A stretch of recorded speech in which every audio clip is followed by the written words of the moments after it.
Welcome back friends, this is current affairs funda. दोस्तों अभी SSC stenographer का जो रिक्रूटमेंट आया है ग्रेड सी एंड डी के लिए, तो इसमें शॉर्ट हैंड का रोल बहुत ज़्यादा जरूरी है। अगर आपको शॉर्ट हैंड नहीं आती तो आप इस फॉर्म को प्लीज़ मत भरें, क्योंकि आप इस एग्ज़ाम को फिर पास नहीं कर सकते। तो इसके लिए मैं बताना चाहूँगा शॉर्ट हैंड होता क्या है और किस तरह से आपके एग्जाम के लिए चीज़ जरूरी है। तो आप इस चैनल को सब्सक्राइब कर लें ताकि हर एक वीडियो का अपडेट आप तक मिलता रहे। क्योंकि कुछ लोगों ने ये मुझसे क्वेश्चन पूछा, is it possible to pass the SSC stenographer skill test without knowing the short hand. अगर आपको शॉर्ट हैंड नहीं आती है तब भी क्या आप एसएससी स्टेनोग्राफर का स्किल टेस्ट क्या पास कर सकते हैं? बिल्कुल नहीं कर सकते आप इस एग्ज़ाम को। फिर ये इम्पॉसिबल हो जाएगा। ऐसा क्यों?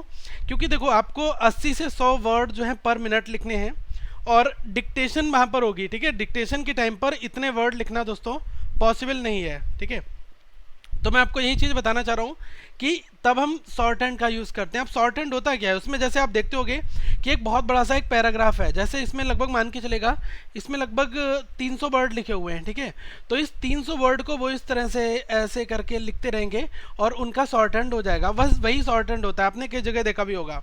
तो इसके लिए एग्जामिनेशन में स्किल टेस्ट के बारे में इन्होंने लिखा है कि जो डिक्टेशन है वो 10 मिनट्स इंग्लिश एंड हिंदी के लिए दिया जाएगा, और इसमें सी ग्रेड के लिए, ठीक है, स्टेनोग्राफर सी के लिए 100 वर्ड पर मिनट है और डी के लिए क्या है 80 वर्ड पर मिनट। ठीक है, अब इसमें टाइमिंग इन्होंने लिख रखा है कि ग्रेड सी के लिए 50 मिनट इंग्लिश के लिए है और 65 मिनट हिंदी के लिए, और ग्रेड डी के लिए 40 मिनट इंग्लिश के लिए और 55 मिनट हिंदी के लिए। अब ये है क्या, ये मैं आपको बता दे रहा हूँ। देखो सबसे पहले स्टेज 1 में क्या होगा कि आपको एक पेपर प्रोवाइड किया जाएगा जिसमें आपको डिक्टेटेड वर्ड्स फ्रेजेस होंगे। ठीक है, तो उसमें किस तरह से लिखना होगा, शॉर्ट हैंड में आपको लिखना होगा, क्योंकि वहाँ पर जो स्पीड होगी डिक्टेशन की वो बहुत ही हाई होगी और आप पूरा सेंटेंस वहाँ पर नहीं लिखेंगे, कुछ इस फॉर्मेट में ऐसे करके वहाँ पर स्पेशल वर्ड्स बने होते हैं वो लिखने होते हैं।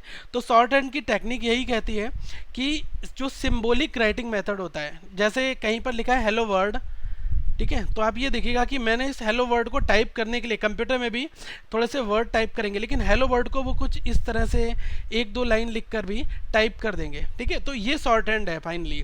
तो मैं आपको एक पैसेज छोटा सा दिखाना चाहूँगा शॉर्ट हैंड का। वो क्या है, जैसे इसमें लिखा है it is possible that the success of the magazine में, तो देखो इन्होंने इट के लिए ये लिखा है, ठीक है, ये लिखा है, तो इस तरह से इन्होंने पूरा सेंटेंस अपना सिंबॉलिक फॉर्मेट में लिख दिया है। केवल ये इनको ही समझ में आएगा। फाइन, तो ये दोस्तों शॉर्ट हैंड होती है जो कि डिफरेंट लेवल पर यूज़ होती है। तो अगर आपको ये चीज़ नहीं आती है तो आप प्लीज़ फॉर्म को मत फिल करना, इसलिए मैं आपको बता रहा हूँ क्योंकि आपके पैसे बेकार ना जाए। अब कुछ लोग कहेंगे सर क्या मैं इसको ट्राई कर सकता हूँ? मैंने क्यूरा से दोस्तों ये सोर्स उठाया है, तो एक कैंडिडेट का वहाँ पर क्वेश्चन था कि इसको हम कैसे कितनी जल्दी तैयार कर सकते हैं। अगर आप बहुत ही सुपर फास्ट लर्निंग में हैं, मतलब आप चीज़ों को बहुत जल्दी सीख जाते हैं, तो आप जो इसके बेसिक लेसन हैं, चैप्टर्स हैं जो भी स्टेनोग्राफी के हैं, तो आप उनको ऑलमोस्ट 2 मंथ में ख़त्म कर सकते हैं। ये दोस्तों बहुत हार्ड है लेकिन इम्पॉसिबल बिल्कुल भी नहीं है। आप इन चीज़ों को ट्राई कर सकते हैं। आप किसी भी शॉप पर जाएँ या फिर कोई भी इसका इंस्टीट्यूट होगा वहाँ पर आप इसको जाकर प्रैक्टिस कर सकते हैं उसकी निगरानी में। तो लेकिन आपको ट्राई वहाँ से करना होगा। सेल्फ प्रैक्टिस मुझे नहीं लगता कि यहाँ पर आपकी काम करेगी, लेकिन पहले आप वहाँ पर सीख आएंगे, उसके बाद आपने 2 मंथ में इसको कर लिया, ठीक है, आपको कंसेप्ट आ गया समझ में, सब फंडा पता चल गया कौन सी की से क्या क्या होने वाला है। फिर क्या है कि then the comes the real and main part which is practice dictation. उसके बाद क्या है, प्रैक्टिस डिक्टेशन का मेन पार्ट आ जाता है। ये आपकी डिपेंड करता है कि आपका टाइम शेड्यूल क्या है और आपकी शॉर्ट हैंड की प्रैक्टिस कितनी शार्प है। तो इन average of getting SSC stenographer level speed and skill 80 to 100 word पर minute in English short hand, you need 4 to 8 month practice. आपको 4 से 8 महीनों की प्रैक्टिस चाहिए होगी। तो आप 1 साल प्रैक्टिस करो, उसके बाद अगली बार जब आपको ये चीज़ें स्टेनोग्राफी समझ में आ जाए तब आप दोस्तों अगली बार इसका रिक्रूटमेंट आएगा तब आप उसको अप्लाई यहाँ पर कर सकते हैं।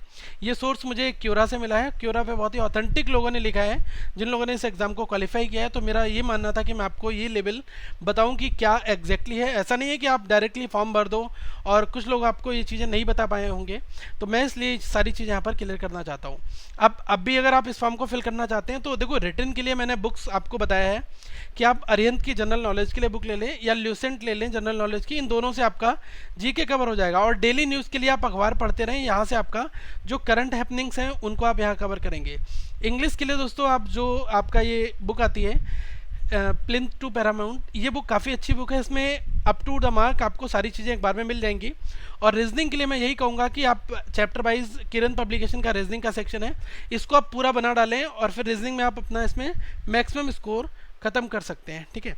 और भी अगर कोई डाउट होंगे तो हम उनको जरूर डिस्कस करेंगे, आप यहाँ पर कमेंट बॉक्स में पूछ सकते हैं। और इस चैनल को सब्सक्राइब कर लें, यहाँ पर कुछ प्लेलिस्ट आपको इंपॉर्टेंट मिल जाएंगी।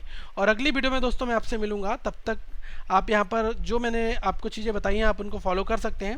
और दोस्तों वीडियो को लाइक ज़रूर करें, सब्सक्राइब करें। So thank for watching this video, have a good day.